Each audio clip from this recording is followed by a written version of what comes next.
So यावर्षीची कालाघोडाची theme होती टाइमला दाखवणं. So we decided to show it in a mythological way.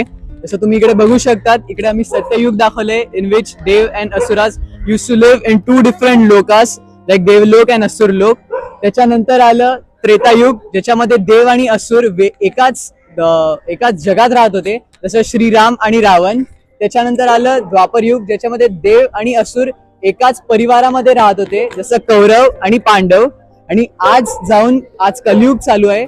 This clocks represents the present, ज्याच्यामध्ये देव आणि असुर एकाच मनुष्यामध्ये वास करतात. म्हणजे जसे आपल्या डोक्यामध्ये पॉझिटिव्ह थॉट सुद्धा असतात, निगेटिव्ह थॉट सुद्धा असतात.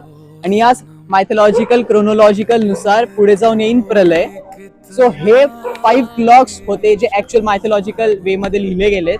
आणि 6 क्लॉक आम्ही इकडे इन्व्हेंट केला अनंत युग म्हणून, ज्याच्यामध्ये जर आपण इफ यू चूज